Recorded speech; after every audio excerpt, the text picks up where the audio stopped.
Ma si parte da giovani, da piccoli, magari quando c'è qualcuno che ti introduce al modellismo. Per esempio io avevo mio papà che quando ero piccolo, ma molto piccolo, avevo avuto 6-7 anni, ha cominciato a costruire degli aerei dell'Airfix, che allora era l'unica marca che si trovava in commercio, e da quelli poi io ho preso la passione e sono andato avanti. Adesso ho la mia bella età, comunque ho sempre, a parte un periodo del matrimonio, una decina d'anni che ho lasciato perdere, poi ho ripreso, ho trovato anche altri amici, perché allora c'era solo il modellismo, non c'era gli svaghi che ci sono adesso, non c'era il cellulare, non c'era... Io tra l'altro ho avuto anche la fortuna o la sfortuna, dipende, di abitare sopra un negozio di modellismo. Cioè, io come scendevo per andare a scuola vedevo tutte le novità del modellismo, per cui i soldini che avevo me li spendevo tutti di fronte, non facevano neanche 20 metri.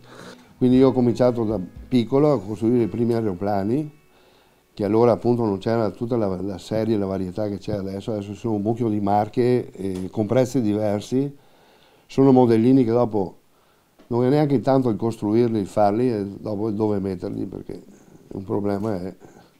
E infatti noi modellisti diciamo che per fare modellismo bastano 2 metri quadri, dove mettere la moglie.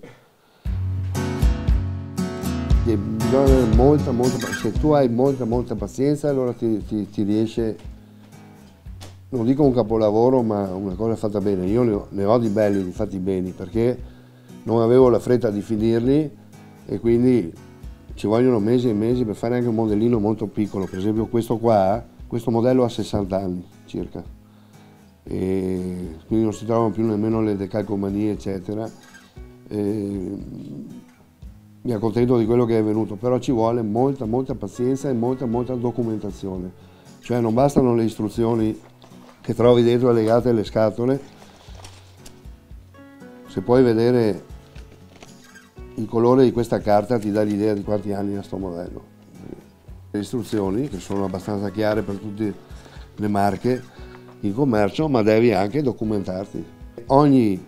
Ogni aeronautica aveva i suoi colori specifici, sono codificati, si chiamano FS, Federal Standard, e per esempio di verdi ce ne saranno 20 tipi diversi di verdi, di grigio ce ne saranno 30, e là devi trovare, in base alle istruzioni che delle volte te le dicono, la maggior parte delle volte ti dicono, devi andare a prendere il colore corrispondente. Io là quelle scatole adesso bene i colori, e dopo o dipingi a pennello, che è molto difficile perché resta uno strato abbastanza pesante di colore, mentre se usi l'aeropenna, che è questo strumentino qua, col suo compressore, questo ci metti il colore diluito e questo viene come nella realtà. Lo stesso discorso si applica per costruire una nave, soltanto che un modellino di nave è molto più impegnativo.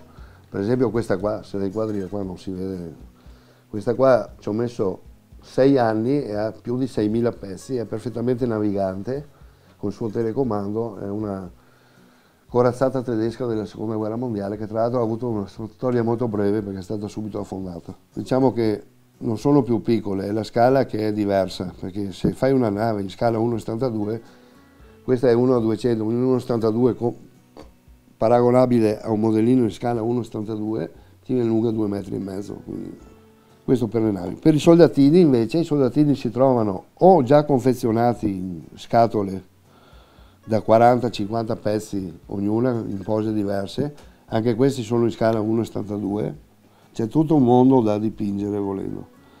Quello che hai visto prima dell'aereo che girava le eliche, quello è un diorama.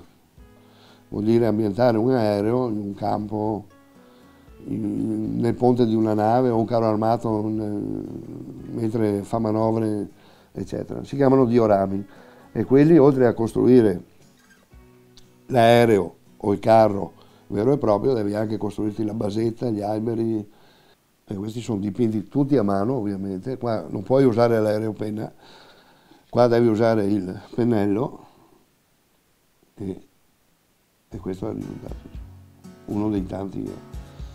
Inutile dirvi che ho quasi 50.000 soldatini da dipingere, non ce la farò mai, Devo però ringraziare la pazienza di mia moglie in questo, perché mia moglie ha avuto molta pazienza, sia nel concedermi le spese, perché costa, sia il tempo che ho dedicato al modellismo piuttosto che magari alla famiglia.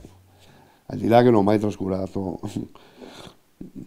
sì, la manutenzione, quello che c'è da fare in casa, però ecco, ne ho costruiti penso un 500. Però i ragazzi di adesso, cioè, non è che si appassionano, quindi o ce l'hai proprio dentro perché ti viene così, e se no tutte queste cose o andranno a un museo o andranno vendute, non lo so. Non lo so, quando non ci sarò più, vabbè, decideranno gli eredi.